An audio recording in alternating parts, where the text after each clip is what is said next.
Olá pessoal, meu nome é Gabriela e hoje eu vou inaugurar este canal. Neste canal nós vamos falar sobre assuntos relacionados à psicopedagogia, aos transtornos do neurodesenvolvimento, desenvolvimento infantil e outros conteúdos ligados à educação infantil. Se você gosta desse tipo de conteúdo, já clica aqui no botão de se inscrever, se inscreva e curta para você receber notificações e todos os vídeos que eu lançarei aqui. E agora, vamos começar a nossa aula. Vamos entender o que são esses transtornos do neurodesenvolvimento. A Soraya citou alguns deles, mas tem muitos outros. Então, vamos entender o que é isso, o que são esses transtornos do neurodesenvolvimento. Primeiro, o que é neurodesenvolvimento? Estou aqui falando de transtorno de neurodesenvolvimento, mas pode ter muita gente que não é da educação que está se perguntando o que essa menina está falando, gente, o que é isso? Vou explicar para vocês agora. O neurodesenvolvimento é um processo que todos nós passamos e ele é um processo de aquisição de habilidades. Habilidades motoras, habilidades cognitivas, habilidades sociais. Neurodesenvolvimento nada mais é do que todas as habilidades que a gente adquire ao longo da nossa vida, como andar, falar, aprender a ler e a escrever. E ele está ligado desde o momento da sua gestação até os fatores ambientais, genéticos, culturais. E o que seriam então os transtornos? Já entendemos o que é o neurodesenvolvimento. É um processo natural de aquisição de habilidades. O que seriam os transtornos nesse caso? Os transtornos são tudo aquilo que foge do normal. Temos os processos normais de aprender a andar, aprender a falar, aprender a se comunicar. E tudo aquilo que foge do normal, foge do esperado, é chamado de transtorno. Então, o transtorno nada mais é do que uma desordem no nosso sistema neurológico. E essa desordem vai causar diversos prejuízos que a gente vai aprender aqui ao longo da nossa aula. Para a gente entender um pouquinho dos transtornos, a gente precisa compreender que o desenvolvimento humano é formado por marcos. Ou seja, vão ter acontecimentos ao longo do nosso nascimento até o nosso crescimento, vão ter acontecimentos que são de extrema importância para a gente se desenvolver. E a gente consegue observar que esses marcos estão muito atrelados ao transtorno do neurodesenvolvimento, que a gente vai ver lá na frente. Eu não vou explicar a fundo aqui para vocês, porque é muita coisa, mas eu fiz uma tabelinha e depois vocês vão ter acesso a esse material e aí eu aconselho vocês a lerem com calma essa tabela, porque essa tabela está separada na primeira infância, que é onde acontecem esses marcos do desenvolvimento. E aí eu aconselho vocês a lerem com calma. O que tem que acontecer no desenvolvimento motor da criança, o que tem que acontecer na linguagem, o que precisa acontecer no cognitivo dela. Depois vocês leiam essa tabelinha com atenção para ficarem cientes, né, do que a gente tem que esperar de cada etapa do desenvolvimento.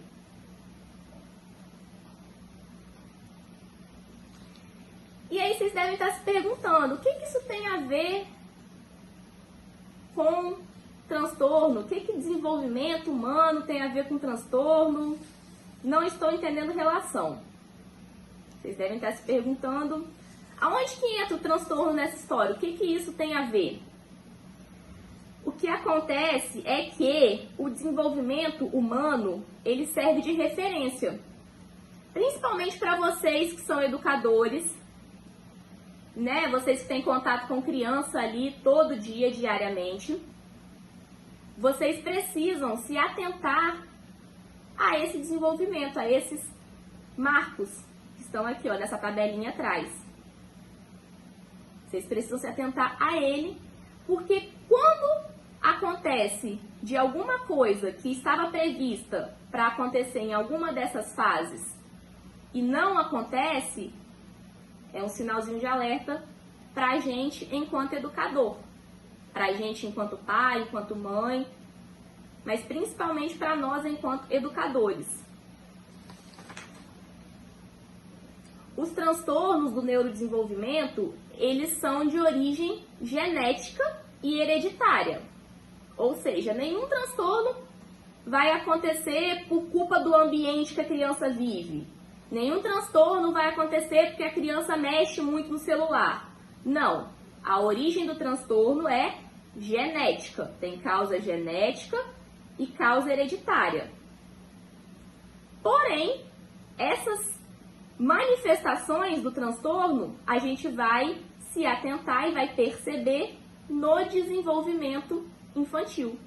Então, por isso que é importante a gente compreender cada etapa do desenvolvimento infantil quando a gente vai estudar sobre os transtornos do neurodesenvolvimento. E agora, vamos falar um pouquinho sobre esses transtornos.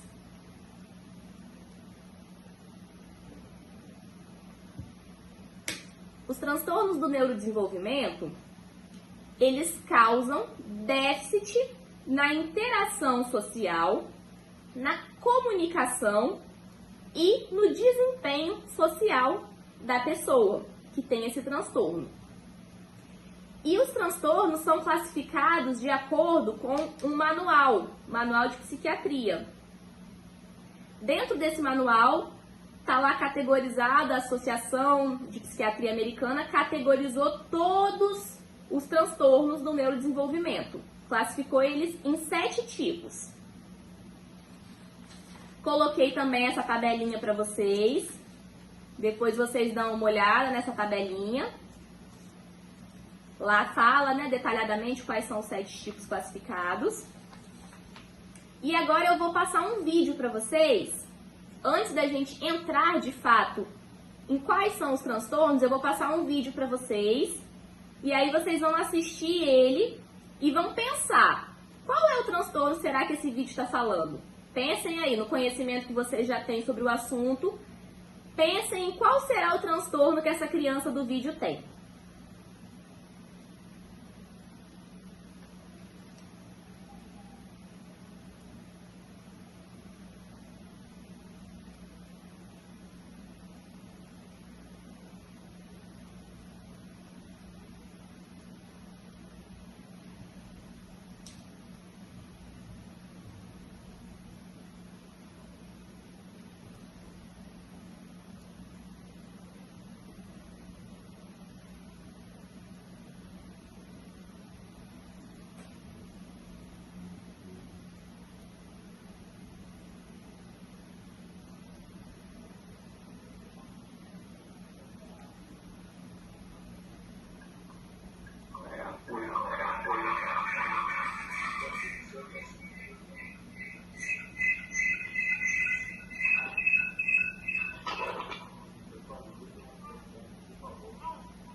O vídeo está saindo sem som,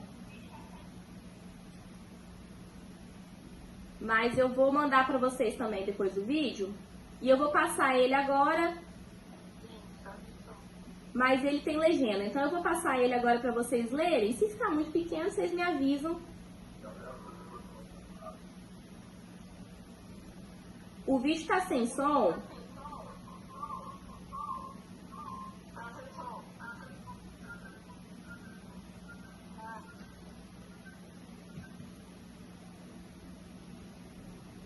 Mas aí eu vou passar ele para vocês assim mesmo, porque ele tem legenda.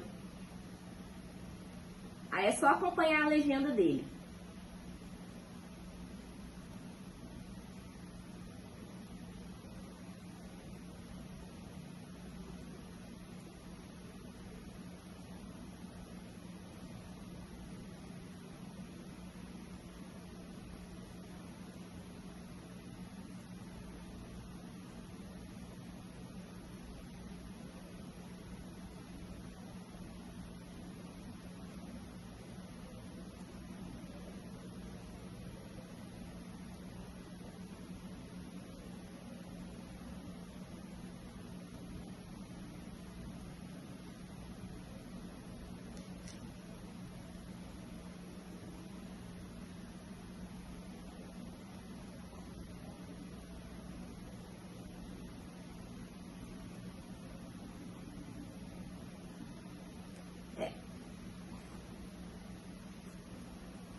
Eu vou mandar depois o vídeo para vocês, então aí vocês assistam.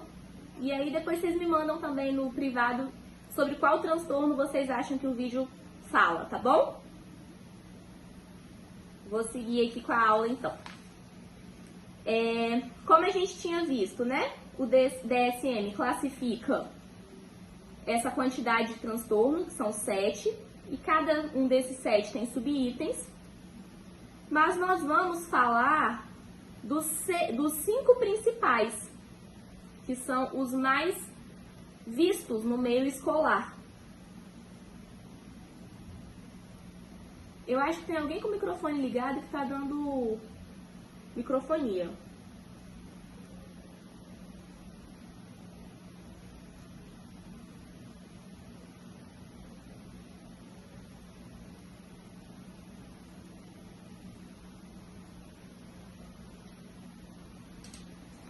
Ó, nós vamos falar então dos 5, que é deficiência intelectual, transtorno do espectro autista. Tá dando para me ouvir? Vamos falar desses 5 então. Deficiência intelectual, transtorno do espectro autista, transtorno do déficit de atenção e hiperatividade, transtornos específicos da aprendizagem e transtorno de comunicação. O primeiro deles é a deficiência intelectual. Deficiência intelectual é um dos transtornos mais conhecidos. Antigamente a gente só se ouvia falar dela, inclusive. Então, pensando no histórico dos transtornos, a deficiência intelectual é o que a gente mais conhece, de informação é o que a gente mais tem. A deficiência intelectual, ela é uma deficiência, né, que se caracteriza pelo funcionamento cognitivo abaixo do esperado para aquela idade. Então, lembra que a gente viu lá atrás que cada idade do desenvolvimento infantil tem algum marco específico? Dentro da deficiência intelectual, a criança, apesar de ter aquela idade, ela não vai ter apresentado vários daqueles marcos necessários. Então, a gente vai encontrar crianças que têm DI, que têm 10 anos, mas que o cognitivo delas parece de crianças com 5 anos, com 6 anos, ou até menos. E, de modo geral, a deficiência intelectual ela vai trazer dificuldades para essa criança, porque ela não vai compreender. Então, ela está ali naquele grupo de crianças, supostamente da mesma idade que ela, só que ela não vai entender conteúdos da mesma forma que as outras crianças compreendem. Então, por mais que ela tenha idade cronológica e biológica, a idade mental dela é menor. Então, são crianças que a gente não pode tirar da sala de aula, tirar daquela idade, né? Só que a gente precisa ter recursos para trabalhar com ela em sala de aula, seja na musicalização, seja no esporte, né? Ou na própria sala de aula mesmo, fazendo reforço escolar. Um caso muito comum de DI, que a gente mais conhece também, é a síndrome de Down. A síndrome de Down ela é causada por uma alteração no cromossomo, e essa alteração genética vai desencadear uma deficiência intelectual na criança. Essa alteração do gene, do cromossomo dela, vai desencadear um atraso no desenvolvimento cognitivo. Então, por mais que a criança com síndrome de Down aprenda, e a gente sabe que aprende, hoje em dia já tem diversos casos de crianças e pessoas com síndrome de Down que trabalham, que fizeram faculdade e entre outros casos, mas mesmo assim elas enfrentaram algumas dificuldades.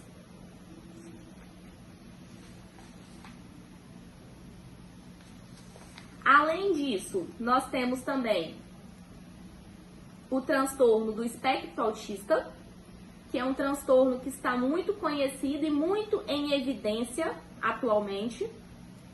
Então, a gente tem tido cada vez mais estudos nessa área do autismo e, consequentemente, quando a gente estuda mais sobre algo, a gente identifica mais casos de pessoas com autismo. Então, hoje em dia, a gente tem encontrado adultos sendo diagnosticados com autismo e crianças cada vez mais novas também sendo diagnosticadas com esse transtorno.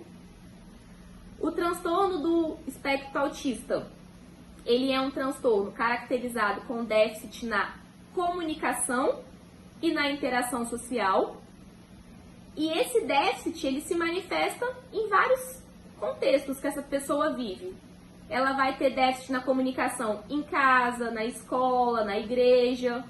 Ela vai ter déficit também na interação social com a sua família, com os seus amigos, com os seus professores.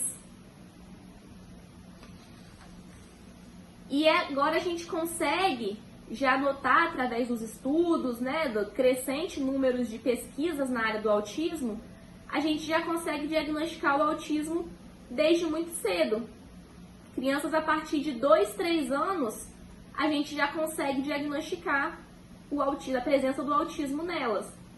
Coloquei aqui para vocês alguns sinais de alerta do autismo.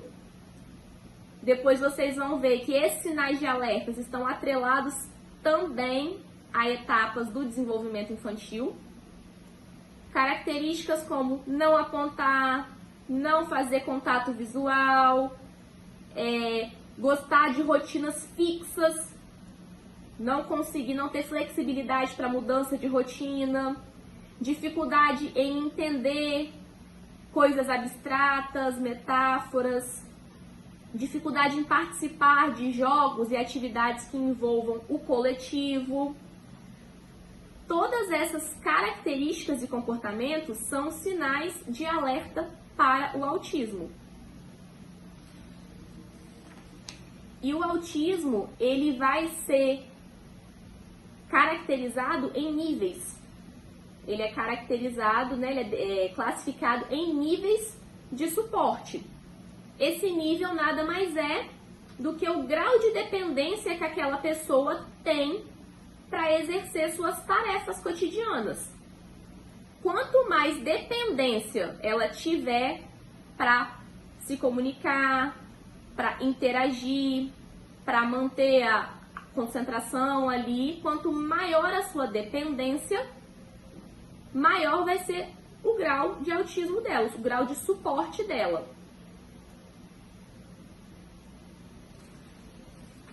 E aí eu trouxe para vocês algumas sugestões de como trabalhar com essas crianças, porque eu já sei, né, eu dei aula para as meninas do reforço escolar e elas me trouxeram demandas de alunos que já possuem laudo, que já têm esse diagnóstico do autismo, e esses alunos delas são os mesmos alunos da música, são os mesmos aluninhos do balé, os mesmos aluninhos do esporte. Então aqui tem algumas sugestões de como vocês podem trabalhar com esses alunos. Sempre usando frases curtas e objetivas, dando um simples comando. Se você quer que ele chute a bola, chuta a bola. Não fala, olha, pega a bola. Não, frases objetivas. Sempre usando uma linguagem clara, porque eles têm dificuldade em compreender símbolos e metáforas.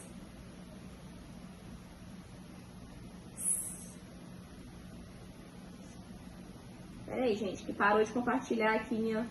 Alguém parou de compartilhar minha...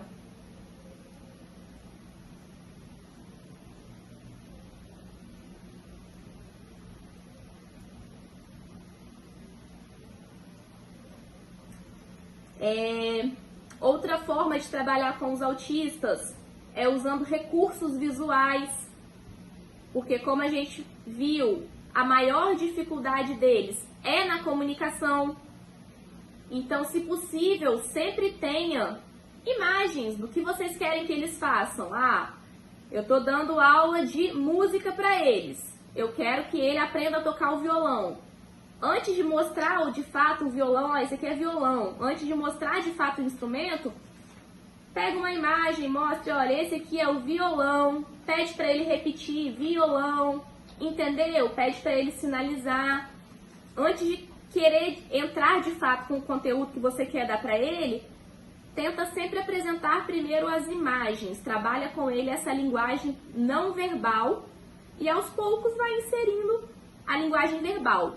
Aos poucos, quando ele for te respondendo, você vai inserindo um novo estímulo, bem de forma crescente.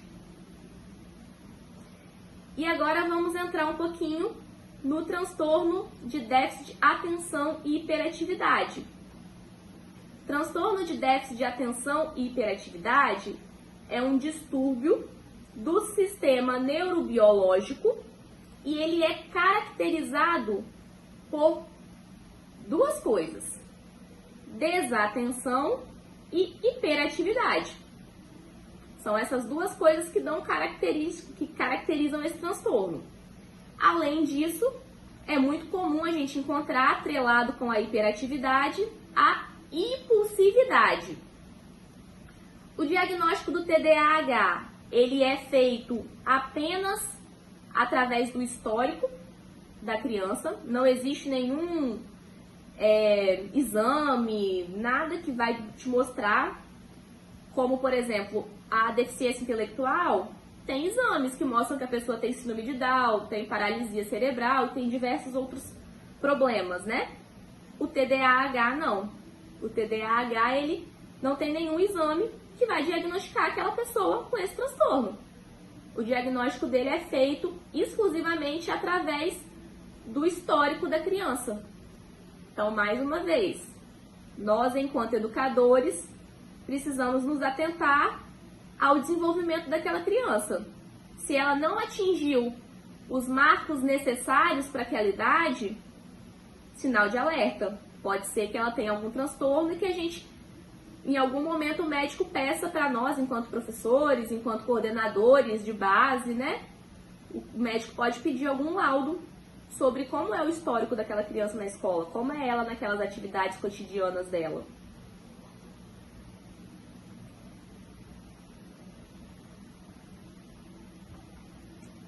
O TDAH é dividido em 3 subtipos. Nós vamos encontrar pessoas com TDAH do tipo hiperativo e impulsivo. Nós vamos encontrar pessoas com TDAH do subtipo desatento. E nós vamos encontrar pessoas com TDAH combinado, que são esses 2 tipos juntos. E o que nós mais temos hoje são casos de adultos com TDAH e que na época de infância deles, a gente não tinha nenhum estudo, não tinha nada, a gente não tinha esse conhecimento acerca do assunto. Então, o que a gente mais tem visto hoje, muito maior do que inclusive o diagnóstico de crianças, tem sido o diagnóstico de adultos. Adultos que conseguiram estudar, conseguiram fazer faculdade, conseguem trabalhar, mas que enfrentaram diversos problemas, com falta de atenção. E aí eles eram ditados como, ele era uma criança bagunceira, era uma criança ligada no 220, era preguiçoso, não gostava de estudar, ele era sonso, não prestava atenção em nada. Muitos adultos, hoje em dia, com o conhecimento, né, com a abrangência do assunto do TDAH, descobriram que, na verdade, eles não eram preguiçosos, bagunceiros e agitados, e sim portadores de um transtorno do neurodesenvolvimento que não era conhecido ou não era tão falado quanto hoje em dia. E aí é muito importante, pensando nesse contexto, principalmente do TDAH, né, que o ambiente que a criança vive pode produzir nela alguns comportamentos semelhantes ao do transtorno. Pensem comigo aqui nessa imagem. Crianças que vivem num ambiente estabilizado, onde o pai e a mãe dão atenção para ela, brincam com ela, estudam com ela, elas tendem a ser crianças mais calmas, crianças com menos dificuldade na atenção e na concentração. E em contrapartida, crianças que vivem em ambientes completamente desestruturados, com uma família que briga muito, com uma família que não dá atenção para ela, uma família que não estuda com ela, essas crianças tendem a apresentar comportamentos mais agressivos, comportamentos onde elas não vão demonstrar interesse no estudo. Então é muito importante a gente também pensar um pouco no ambiente que a criança vive, porque senão a gente vai sair da aula dizendo que todo mundo tem transtorno, e na verdade não. A gente precisa considerar esses multifatores, considerar também o ambiente em que a criança vive, ou a família da criança, se ela tem contato ou não, como que é a dinâmica, né, do contexto que essa criança vive. E aí agora vamos falar um pouquinho sobre os transtornos específicos da aprendizagem. Pode parecer que esse assunto aqui não estou interessada, é um assunto que diz a respeito apenas às meninas da educação, mas não. Os transtornos específicos da aprendizagem não impactam somente a educação ou aprendizado da criança. Crianças que apresentam esses transtornos, elas também tendem a apresentar outros comportamentos que vão prejudicar elas nas demais áreas da vida dela. Criança que tem dificuldade para ler, para escrever, para fazer cálculos matemáticos, ela tende a ser uma criança mais tímida, com vergonha, ou até mesmo uma criança bagunceira, uma criança que dá trabalho, que não presta atenção na aula, porque tudo aquilo que o professor está falando para ela, ela não está entendendo, ela não consegue compreender e assimilar. Então ela vai fazer bagunça, ela vai parar de prestar atenção, vai fazer outras coisas, vai pegar papel e pintar, vai fazer outras coisas e abandonar aquele conteúdo. E muitas vezes ela também vai apresentar dificuldade em outras áreas, como áreas da música, área da dança, porque nosso cérebro está ligado, todas as áreas do nosso cérebro estão interconectadas. Se ela tem dificuldade na área, por exemplo, da descalculia, que é uma área matemática, ela vai ter dificuldade na área da música, que são áreas do cérebro correlacionadas. Ela vai ter dificuldade, se ela tem dificuldade de escrita, se ela tem uma disgrafia, que é uma dificuldade na escrita, ela tem dificuldade na coordenação motora, então ela pode apresentar dificuldade na dança, no esporte. Então esse transtorno específico da aprendizagem não é só transtorno ligado à educação, ele é algo ligado a todas as outras áreas também que vocês trabalham aí. Trouxe aqui também uma imagem para vocês que fala um pouquinho, né, do sinais de alerta para a dislexia e o que é dislexia também, que muita gente confunde. Então eu trouxe aqui depois para vocês darem uma olhada. E trouxe também essa imagem que vai diferenciar a disgrafia com a disortografia. Porque as duas, apesar de parecidas, elas não são iguais. Uma está ligada à dificuldade na escrita e a outra está ligada na compreensão das palavras, dos sons. Aí depois eu vou deixar também esse material para vocês lerem. E agora eu vou entrar no último transtorno que nós vamos estudar hoje, que é o transtorno de comunicação. O transtorno de comunicação, ele é um transtorno ligado a déficits na linguagem e na comunicação. Vocês vão me falar, gente, mas tô confusa. O autismo não é um transtorno de comunicação? Como que existe um transtorno só de comunicação? E sim, existe um transtorno que é somente de comunicação e às vezes a pessoa tem esse transtorno e não é autista. Eu vou mostrar um exemplo para vocês de pessoas que tinham transtorno de comunicação e não eram autistas. Vocês conhecem esses personagens? São personagens conhecidos. Tem alguns aí que talvez, se tiver gente muito nova que não vai conhecer, mas a grande maioria acredito que conhece. O Cebolinha, ele é um personagem que tem transtorno na comunicação. Ele troca os L's pelo R, ele troca o R pelo L, perdão.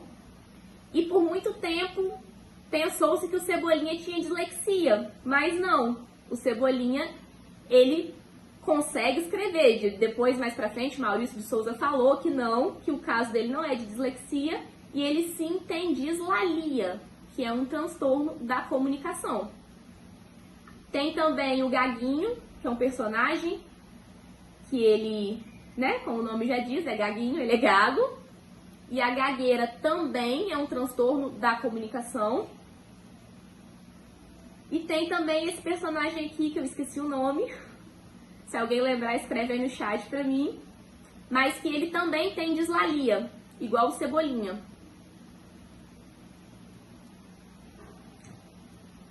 E aí, vocês podem falar, ah, mas esse transtorno é muito parecido com autismo. Eu conheço uma criança que é autista e que era gaga. E sim, gente, é muito comum mesmo, pessoas que têm um transtorno terem combinação de outro transtorno. Então, nós vamos encontrar aí ao longo da nossa jornada de educadores, nós vamos encontrar vários casos de crianças que têm autismo e combinado com autismo tem TDAH. Nós vamos encontrar vários casos de crianças que têm transtorno de comunicação e combinado com transtorno de comunicação tem autismo. Vários casos de crianças com TDAH que têm combinado a dislexia. Isso é algo comum. É muito mais provável que a gente encontre crianças com mais de um transtorno do que crianças com apenas um transtorno. Então é muito importante a gente conhecer todos eles e saber que muitas vezes a criança não vai ter só o autismo, por exemplo, ela vai ter também a dislexia, ela vai ter também o transtorno de comunicação, né? E por aí vai.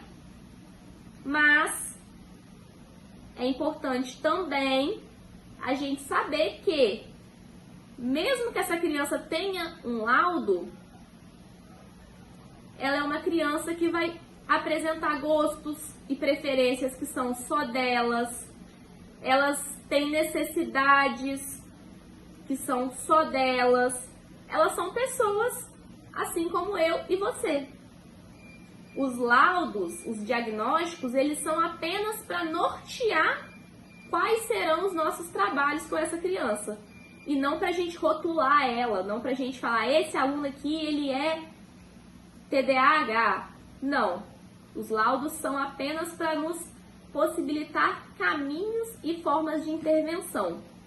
Lembrem-se sempre disso, tá, pessoal?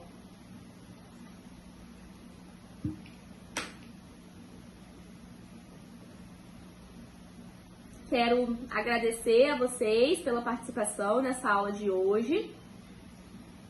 Como eu disse no começo, vou responder algumas perguntas, mas por conta do nosso horário, né, não vai dar para responder todas. E aí já podem me seguir lá nas redes sociais para eu continuar respondendo as perguntas de vocês. Podem acompanhar também no YouTube, que eu vou disponibilizar essa aula lá. E também mandem o e-mailzinho de vocês, nesse e-mail aqui que eu coloquei, para vocês receberem o material, receber o vídeo. Então, pessoal, essa foi um pouquinho da aula sobre os transtornos do neurodesenvolvimento. Se você gostou desse assunto, se ficou com alguma dúvida, alguma pergunta, comenta aqui no vídeo. Pode me seguir nas redes sociais também para fazer perguntas. Eu sempre posto conteúdos relacionados a esse tema. E aí você comenta aqui no vídeo que eu te respondo, tá bom?